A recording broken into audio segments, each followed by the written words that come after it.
오늘 함께 보실 하나님의 말씀은 사무엘하 6장 1절에서 11절까지의 말씀입니다. 제가 가지고 있는 성경으로 구약 472면쯤에 있는 사무엘하 6장 1절에서 11절까지의 말씀입니다. 사무엘하 6장 1절에서 11절까지의 말씀 우리 찾으셨으면 한 절씩 교독하시고 마지막 절은 합독하시도록 하겠습니다. 찾으시면 한 절씩 교독하시고 마지막 11절은 합독하십니다. 제가 먼저 1절을 봉독합니다. 다윗이 이스라엘에서 뽑은 무리 3만 명을 다시 모으고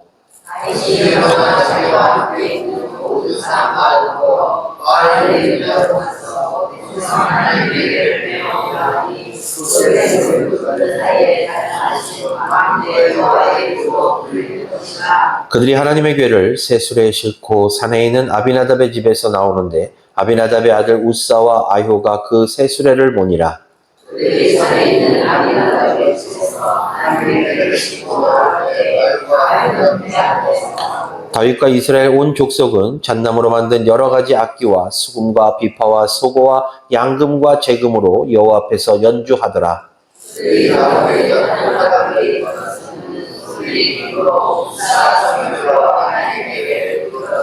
여호와 하나님이 우사가 잘못함으로 말미암아 진노하사 그를 그곳에서 치시니 그가 거기 하나님 궤 곁에서 죽으니라.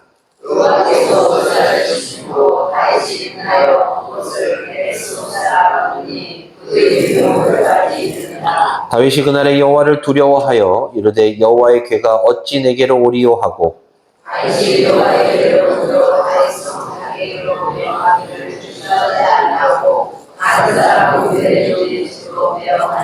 합독하십니다. 여호와의 궤가 가드 사람 오베데돔의 집에 석 달을 있었는데 여호와께서 오베데돔과 그의 온 집에 복을 주시니라. 아멘. 제가 인사드리도록 하겠습니다. 오늘도 복된 주일을 맞이하여 하나님의 전에 예배하러 나오신 우리 성도님들을 주님의 이름으로 환영합니다. 오늘 하나님께서 우리들에게 주시는 이 말씀을 통해서 은혜 받으시고 또한 교훈을 얻으셔서 온전한 하나님의 자녀요 예수 그리스도의 제자요 광음의 성도들로서의 삶의 결단이 있는 시간 되시기를 주님의 이름으로 간절히 축원합니다. 이 설교에 앞서서 저 오늘 몹시 떨리네요. 원래 그 담임 목사님 한 분만 모시고 설교하는 것도 부담스러운데 오늘 한 분이 더 오셨어요. 그래서 제가 어렸을 때부터 이제 잘 알고 또 제가 이렇게 좋아하는 우리 목사님 오늘 교회 방문해 주셨는데요. 이 목사님 두 분 앞에서 설교하려니까 참 그렇습니다. 다소 부족하더라도 이해해 주시고 들어주시기를 좀 부탁을 드리겠습니다. 제가 뉴질랜드에 있을 때요, 한국에 이렇게 인터넷을 보면 한국 기독서적들이 이제 나와요. 근데 그 중에 뭐 1순위, 2순위, 3순위 해가지고 많이 팔린 책 위주로 나오거든요. 제가 되게 읽고 싶었던 책이 하나 있었어요. 토미 테니 목사님의 하나님 당신을 갈망합니다라는 책인데 이 책은 왠지 모르게 제가 너무 읽고 싶었습니다. 그래서 이제 한국으로 돌아와서 이 책을 읽게 되었어요. 그 책이 좀 두꺼운데요. 그 책을 다 읽어본 결과 이 목사님이 이 책을 통해서 우리들에게 하시고자 하는 말씀을 한 문장으로 요약하자면 이겁니다. 하나님을 갈망하는 마음이 있을 때 하나님께서 비로소 부흥을 주신다. 이렇게 한 문장으로 정리가 되더라고요. 그래서 제가 이 책을 읽고 또 이 분의 다른 책을 읽어봤습니다. 책 제목은 다윗의 장막인데요. 이 다윗의 장막이란 책을 읽어보면 이 저자인 이 토미 테니 목사님은 예배의 회복이 곧 부흥이라고 말하고 있어요. 그렇기 때문에 우리가 부흥을 이야기할 때 먼저 우리들이 예배를 회복하고 그 예배 가운데서 우리가 부흥을 바라보아야 된다는 것이에요. 그러면서 이 저자, 이 목사님께서는 부흥을 어디서 찾냐면 이 참된 예배를 어디서 찾았냐면 바로 다윗의 장막에서 이 예배의 모형을 찾습니다. 다윗의 장막은 그의 아들이었던 솔로몬보다 웅장하지도 않고 화려하지도 않았으나 그가 하나님의 그 온전한 마음을 가지고 있었기 때문에 하나님께서는 다윗의 제사를 기쁨으로 받으셨다라고 그렇게 말하고 있어요. 따라서 교회의 크기가 중요한 것이 아니라 교회 뭐 양적인 부분이 중요한 것이 아니라 아무리 작은 교회라 할지라도 단 한 명의 성도가 모인다 할지라도 그 교회 안에서 온전한 하나님에 대한 섬김과 믿음과 온전한 예배의 회복이 있으면 그 교회의 예배는 하나님께서 기뻐 받으시고 또한 그 교회 역시 하나님께서 사랑하신다는 그런 내용이 들어 있었습니다.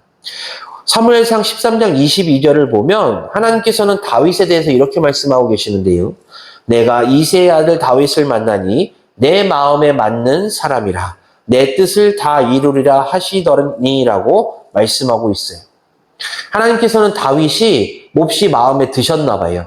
그래서 그를 부르시고 그에게 기름을 부어주시사 그가 이스라엘의 왕이 되게끔 선택하셨습니다. 뿐만 아니라 그의 자녀 역시 대를 이어서 왕을 할 수 있도록 어찌 보면 다윗 자손 대대로 복을 받을 수 있도록 하나님께서는 다윗을 축복하셨습니다. 사랑하는 성도 여러분, 다윗이 왜 이렇게 하나님께 정말 과분할 정도로 많은 사랑과 복을 받았을까요?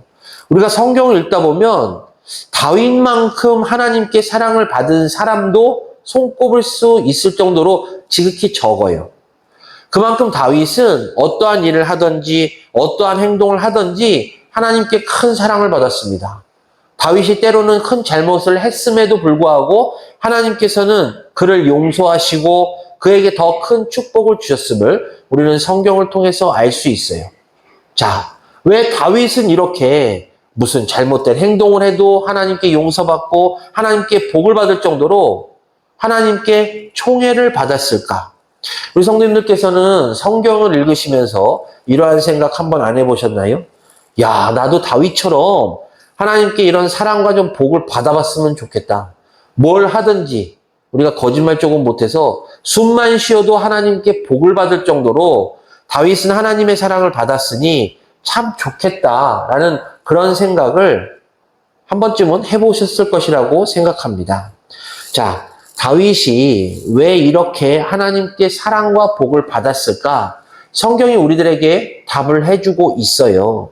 성도님들께서는 잘 들으시기를 바랍니다. 그 이유는 다윗은 일평생 늘 하나님을 갈망하고 하나님을 소망하고 하나님을 사랑하고 하나님 뜻 가운데 살았기 때문입니다. 그렇기 때문에 다윗은 하나님으로부터 무한적인 총애와 사랑을 받았고 복을 받았고 뿐만 아니라 그의 자손 대대로 하나님께 복을 받게 되었습니다. 뿐만 아니라 우리가 신약시대로 넘어가게 되면 바로 우리의 영육의 구원자 되시는 메시아 예수 그리스도 역시 다윗의 자손일 정도로 다윗은 하나님께 어마어마할 정도의 사랑을 받았던 것입니다. 사랑하는 광옥교회 성도 여러분, 다윗은 예배에 충실했어요. 다윗은 하나님께 드리는 온전한 제사에 충실했단 말입니다. 그리고 늘 하나님을 갈망했어요. 우리는 이 부분에서 우리들의 신앙 모습을 좀 돌아볼 필요가 있는데요.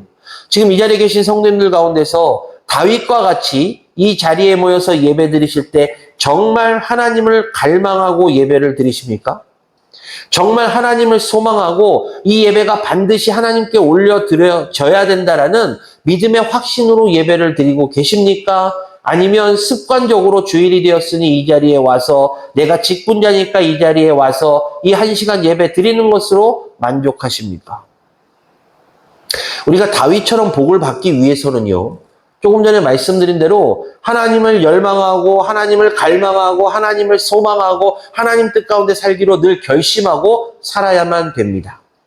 만약에 그렇지 않다면요, 제가 조금 전에 말씀드린 대로 습관적으로 이 자리에 와서 예배를 드리고 직분자기 때문에 이 자리에 와서 예배를 드린다면 죄송한 말씀이지만 하나님께 다윗과 같은 복은 절대 받으실 수 없습니다. 저는요, 이 자리에 계신 우리 모든 성도님들이 다윗과 같은 복을 받기를 정말로 간절히 소망합니다. 그런데요, 목회자가 아무리 갈망하고 소망한다 할지라도 복을 받을 주체인 성도님들께서 온전히 복받을 준비가 되어 있지 않다라면 목회자가 백날 첫날 하나님께 기도한다 할지라도 그 복은 절대 받을 수가 없다라는 것을 우리는 기억해야 돼요. 성도님들의 예배의 모습을 하나님께서 기뻐 받으실 때 비로소 다윗과 같은 그 복이 우리들 그리고 성도님들께 내려진다는 사실을 꼭 기억하시기를 간절한 마음으로 부탁을 드리겠습니다. 자, 얘기가 다시 본론으로 들어와서요. 그럼 우리가 다윗과 같은 복을 받고자 한다면 제일 먼저 무엇을 가져야 되는가? 바로 다윗과 같은 믿음을 가져야만 합니다. 오늘 본문은요, 오늘 말씀은 하나님을 간절히 사모했던 다윗의 신앙의 모습을 우리들에게 보여주고 있어요. 또한 뿐만 아니라 왜 그가 복을 받을 수밖에 없었는가에 대해서도 우리들에게 알려주고 있습니다. 따라서 이 시간에는 우리가 다윗이 왜 하나님께 복을 받았는가를 본문을 통해서 살펴보며 함께 은혜를 좀 나누고자 합니다. 먼저 첫 번째로 다윗과 같은 하나님에 대한 항상 순수하고 뜨거운 열정이 우리들에게 필요합니다. 모든 일에는요, 동기가 있고 과정이 있고 결과가 있어야 돼요. 그런데 이 중에서 가장 중요한 걸 우리는 동기라고 표현합니다. 무슨 일을 행할 때 그 일을 왜 해야 되는지 동기가 중요하잖아요. 그런데 세상 사람들은 결과를 더 중요시하는 것 같아요. 동기가 중요하지 않아요. 과정이 중요하지 않아요. 결과만 보는 결과주의에 우리는 살고 있어요. 뭐 다는 아니겠지만 어떤 학부모님들은 그러잖아요. 얘가 컨닝을 해서든지 뭘 해서든지 성적이 잘 나오면 그걸로 만족하는 부모님들도 계세요. 뿐만 아니라 결과가 좋으면 과정, 동기 이러한 것들이 다 필요 없다라고 대놓고 말씀하시는 분들도 계십니다.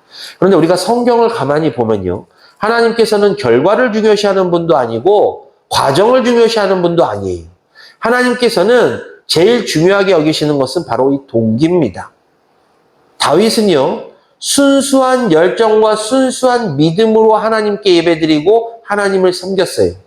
즉 다윗의 동기는 순수한 믿음 그 자체였다는 것입니다. 우리는 다윗의 이 순수한 믿음과 이 열정을 본받아야만 해요. 다윗이 왕이 된 다음에 제일 먼저 한 일은 바알레 유다라는 곳에서 하나님의 궤를 예루살렘으로 옮겨오고자 결정한 겁니다. 그래서 3만 명이라는 사람을 뽑아서 그곳에 보내요. 우리는 이 부분에서 먼저 느껴야 될 것은 다윗은 정말로 하나님을 사랑했구나라는 것을 느끼게 됩니다. 그가 왕이 되자마자 예루살렘으로 하나님의 궤를 옮겨오고자 했다라는 이 부분에서 바로 우리는 느껴야 된다는 것이죠. 그는 늘 하나님과 가까이 있고 싶어 했어요. 그는 늘 하나님이 나와 동행하신다는 믿음의 확신이 있었는데 바로 하나님의 궤는 하나님을 상징하고 있었기 때문에 그가 이 궤와 가깝게 있고 싶어서 바로 왕이 되자마자 3만 명이라는 사람을 보내서 하나님의 궤를 예루살렘으로 옮기고자 한 것입니다.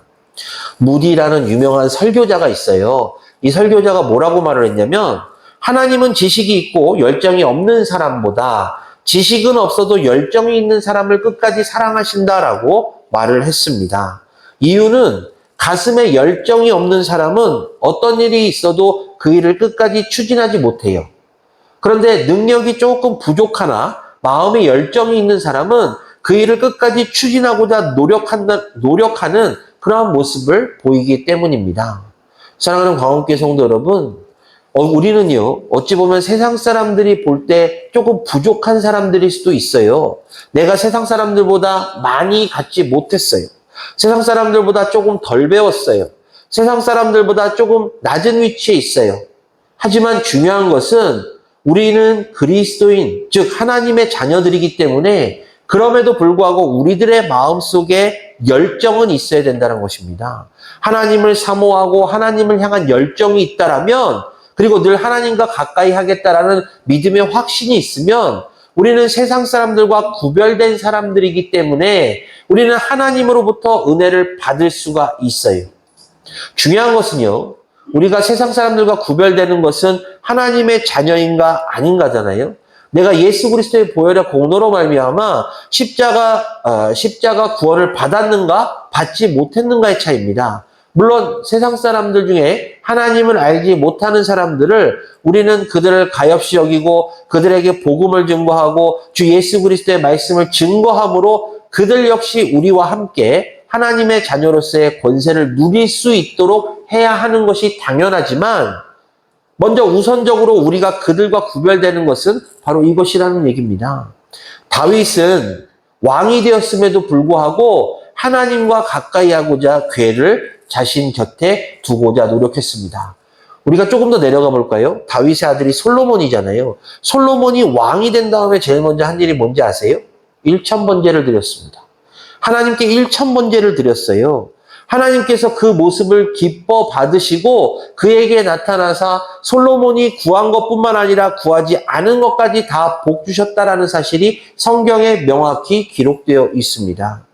즉 우리들이 신앙생활할 때 하나님께서 보시기에 기쁘게 그 모습을 받으실 것인가, 아니면 하나님께서는 도저히 너의 모습은 내가 받아들이지 못하겠다라는 그런 불순한 모습을 보여드릴 것인가에 따라서 우리들은 분명히 구별되게 될 것이라는 것이죠. 제가 언젠가 말씀드렸잖아요. 신학에는 여러 학설이 있고 여러 논쟁이 있는데요. 그 중에 하나가 한 번 받은 구원이 영원한 것인가입니다. 한 번 받은 구원이 영원하다고 생각하십니까? 우리 주 예수 그리스도의 보혈의 공로로 말미암아 구원을 받았잖아요. 그런데 이제 구원받았으니까 세상에 나가서 죄를 지어도 우리는 구원받는 사람입니까? 내가 사람을 죽여도 구원받는 사람이에요? 아니잖아요. 우리가 하나님의 은혜로 말미암아 주 예수 그리스도의 보혈의 공로로 말미암아 구원을 받았지만 우리가 그 구원받은 삶의 모습을 계속해서 하나님께 보여드리며 하나님께서 기뻐 받으시는 그 삶의 모습을 보여드릴 때 비로소 우리는 완전한 구원을 받게 되는 것입니다. 저는 바라기는 이 자리에 계신 광음의 모든 성도님들께서는 이 다윗과 같은 온전한 하나님에 대한 열정이 있기를 주님의 이름으로 간절히 축원합니다. 열정 그리고 열망이 신앙생활의 기본이 되어야 돼요. 그렇기 때문에 하나님의 자녀들 그리고 하나님의 일꾼들은 이 열정적인 믿음, 열정적인 신앙의 모습을 반드시 가지고 있어야만 돼요. 그리고 제가 아까 동기를 말씀드렸는데요. 하나님에 대한 순수한 동기를 절대적으로 잊으면 안 됩니다. 우리가 지금 이 순간 여기에 앉아있는 것은 하나님의 크신 은혜로 말미암아 앉아있는 것이에요. 하나님께서 우리들을 선택해 주시고 하나님의 자녀로 삼아 주셨기 때문에 우리가 이 자리에 있는 것이고, 특별히 하나님의 계획 가운데 성도님들을 이곳에 보내주신 것은 성도님들을 통해서 이 광흥교회에 계획된 모든 일들이 이루어질 수 있도록 하시기 위해서 이곳에 보내주신 것입니다. 그런데 그것은 하나님의 계획 안에 있는 것이에요. 우리가 중요하게 생각해야 될 것 중에 하나가, 자, 그렇다면 우리가 그 일을 어떻게 행할 것인가인데, 바로 이 어떻게 행할 것인가부터 우리의 순수한 동기가 시작된다는 것입니다. 내가 정말 하나님께서 맡기신 사명, 하나님께서 맡기신 직분, 하나님께서 맡기신 모든 것들에 대해서 충성하겠습니다라고 온전한 동기의 결단이 있는지, 아니면 남에게 보여지는 것 때문에 내가 안 하지 못하겠고 최소한의 모습으로 그 모습을 유지하는지는 솔직히 우리들은 잘 몰라요. 하지만 분명한 것은 하나님께서 판단하실 것이라는 것입니다. 그리고요, 제가 또 아까 말씀드린 대로 모든 섬김과 헌신, 목적과 동기는 하나님의 영광을 위해서 해야 합니다. 이 다윗은요, 자신이 행한 모든 일들을 하나님께 영광을 돌리고자 했어요. 고린도전서 10장 31절을 보면 이렇게 말씀하고 있는데요. 그런즉 너희가 먹든지 마시든지 무엇을 하든지 다 하나님의 영광을 위하여 하라라고 말씀하고 있습니다. 사랑하는 성도 여러분, 성도님들께서 행하시는 모든 일들이 다 하나님께 영광이 되는 일을 행하고 계십니까? 지금 내가 식사를 하고 있는데요. 내가 밥을 먹는 것도 하나님의 영광을 위해서 밥을 먹는다라고 생각하시면서 식사하십니까? 내가 잠을 자는 것도 내가 이 잠을 잠으로 인해서 하나님께 영광이 될 거야 라고 생각하고 주무십니까? 우리는 솔직히 그렇게 안 하잖아요. 근데 성경은 분명히 무엇을 하든지 다 하나님의 영광을 위하여 하라라고 말씀하고 있습니다. 바로 이것이 하나님께서 우리들에게 원하시는 하나님의 자녀요 그리스도의 제자인 우리들의 삶의 모습이 되어야만 합니다. 즉 우리는 숨쉬는 것조차 하나님의 영광을 위해서 숨쉬어야 된다는 것이에요. 성도님들께서는 정말 그러한 삶을 사시기를 주님의 이름으로 간절히 축원합니다. 내가 무엇을 행하든지 주의 영광을 위해서 행하십시오. 내가 지금 식사를 하는 것도 내가 식사를 통해서 건강한 육신을 가지고 주님의 일을 행하고자 하는 그러한 결단, 이것이 바로 하나님의 영광을 위해서라는 그런 온전한 생각이 우리들에게 있으면 되는 것입니다. 내가 잠을 자는 것도 충분히 잠을 잠으로 내 육체의 건강함을 통해서 하나님께서 맡기신 그 일들과 더불어 저 세상의 복음을 증거하겠다라는, 그로 말미암아 온 땅의 복음이 증거되게 하는 주 예수 그리스도의 마지막 지상명령을 지키겠다라는 그런 온전한 생각이 있다면 그것은 바로 하나님의 영광을 위해서 행하는 것이기 때문입니다. 하나님께서는요, 우리가 그러한 삶을 산다라면 분명 우리들에게 다윗과 같은 축복을 허락해 주실 것입니다. 다윗은요, 하나님의 뜻 가운데 살기로 결심했다라고 이야기했잖아요. 그런데 우리는 다 하나님 뜻 가운데 살기로 결단한 사람들이에요. 그러면 다윗도 그렇게 결단했고 우리도 그렇게 결단했다라면 우리가 성경을 통해서 다윗의 삶과 우리의 삶을 비교해 보면 답이 나오잖아요. 다윗은 이렇게 했는데 축복을 받았어요. 근데 왜 우리는 하나님께서 내 기도를 들어주시는 건가? 하나님께서 나와 동행하시긴 하는 건가? 라는 그런 생각이 들 때가 있을 정도로 비참하고 답답할 때가 분명 우리들의 삶 가운데 있잖아요. 왜 그런가? 내가 과연 하나님과 동행하고 있는가? 하나님에 대한 열정이 있는가? 우리는 생각해 봐야 할 것입니다. 그렇기 때문에 하나님의 영광을 위해서 우리는 살아야 된다라는 이 생각, 이 결단이 우리들의 마음과 우리들의 심정과 우리들의 믿음 가운데서는 꼭 있어야만 되는 존재입니다. 자, 사무엘 7장을 보게 되면요, 자신이 화려한 궁궐에 살고 있는 다윗이 하나님의 괴는 천막에 있는 것을 정말 미안하고 죄송하게 여기면서 뭐라고 결단하냐면 하나님을 위한 성전을 짓겠다라고 결단합니다. 하나님께서는 다윗의 이러한 순수한 마음을 보시고 다윗에게 복을 주신 것이에요. 뿐만 아니라 아까 말씀드린 대로 솔로몬이 1천번째 제를 먼저 드림으로써 하나님께서는 그에게 지혜와 명철과 더불어 그가 원하지 않는 것까지 주심으로 솔로몬이 타락하기 전까지 이스라엘이라는 이 나라가 정말 부국강병의 대표적인 나라가 되지 않았습니까? 그렇기 때문에요, 우리들은 이 다윗과 솔로몬의 모습을 보면서 우리들도 하나님께서 진정 우리들에게 원하시는 것이 무엇인지, 또한 우리가 진정 하나님을 섬기고 주를 섬긴다면 우리들이 받은 복, 우리들이 앞으로 받을 복이 무엇인지를 늘 고민하고 신앙생활을 해야 할 것입니다. 그리고 두 번째로는요, 하나님의 일은 올바른 방법으로 해야 돼요. 자, 본문을 계속해서 보니까 이제 다윗이 하나님의 궤를 가져오기 위해서 3만 명이라는 인원을 뽑아서 그곳에 보냅니다.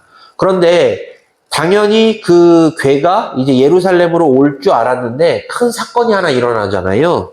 하나님의 궤가 새 수레에 싣고 오는데 갑자기 그 수레를 끌던 그 소가 막 난동을 부리게 되면서 궤가 떨어지게 되자 어떻게 됐죠?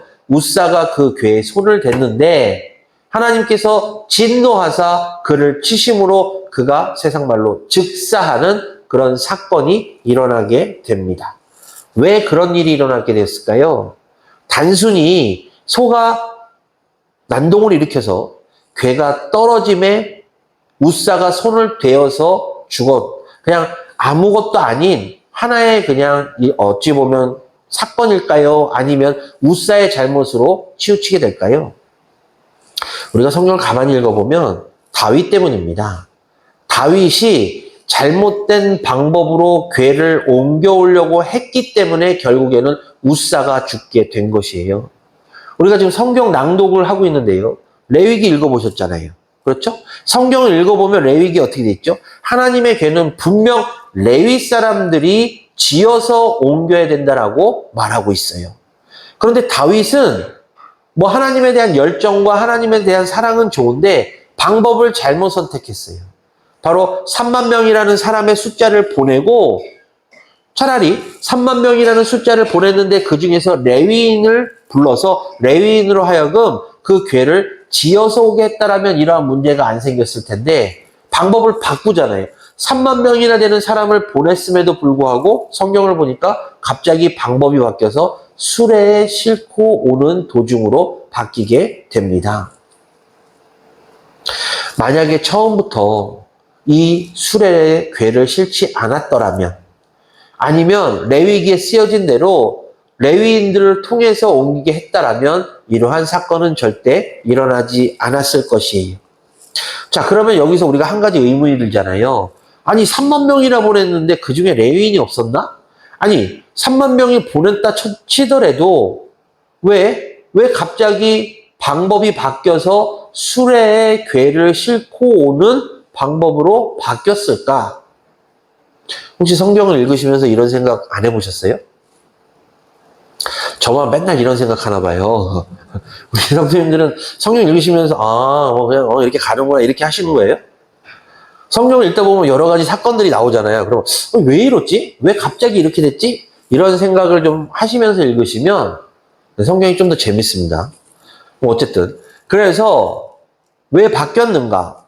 아까 말씀드린 대로 다윗 때문입니다. 아마 다윗의 생각이 바뀌었기 때문이었을 것이라고 생각을 해요. 다윗은 그 방법이 좋은 방법이었다라고 생각했을 수도 있지만 하나님 보시기에는 그 방법이 하나님의 방법이 아니었기 때문에 이러한 사건이 일어나게 된 것입니다. 즉 우리도요 신앙생활할 때 우리가 무엇인가 자꾸 문제가 발생하고 그 문제 때문에 좌절하거나 낭망하거나 이렇게 됐다면 우리가 그 문제를 조금 멀리 떨어져서 봄으로 인해서 내가 지금 행하고 있는 방법이 과연 하나님의 방법인가를 먼저 살펴보아야 돼요. 하나님의 사람이기 때문에 하나님의 방법대로 해야 되는 겁니다.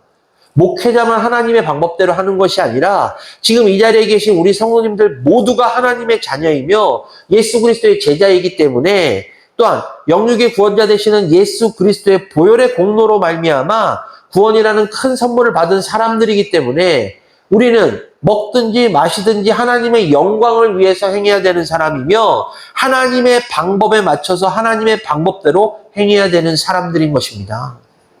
그런데 성도님들 가운데서 혹시라도 지금 행하고 계시는 일이 내가 하나님의 방법대로 행하고 있는가? 라는 생각이 드신다면 한번 자세히 되돌아보시기를 부탁을 드릴게요. 하나님의 방법대로 행하는 사람은요, 절대로 망하지 않습니다. 이 망한다는 의미가 사업이 망했다 이런 것이 아니라요, 실패라는 의미예요. 하나님께서는 분명 성경을 통해서 하나님의 자녀들이 어떻게 살아야 되는지를 말씀하고 계세요. 자, 그렇다는 얘기는 하나님이 알려주신 방법대로 살면 하나님께서 끝까지 지켜주시고 보호해주시고 피할 길과 이길 힘을 허락해 주시며 이스라엘 백성들이 광야에 있을 때와 같이 만나와 메추라기, 구름기둥, 불기둥 다 포함해 주시겠다라고 약속하셨습니다. 그런데 인간적인 방법과 인간적인 생각으로 하기 때문에 하나님 보시기에는 그게 하나님의 방법이 아니기 때문에 실패하게 되고 낙심하게 되고 낭망하게 되고 좌절하게 되는 것이에요. 말씀드렸잖아요. 다윗이 방법을 바꿨는데 그 방법은 하나님의 방법이 아니다 보니까 결국 웃사가 죽게 되는 이러한 큰 사건이 일어나게 된 것입니다. 독일의 철학자 임마누엘 칸트라는 사람이 뭐라고 했냐면요. 목적이 수단을 정당화하지 못한다라고 했어요.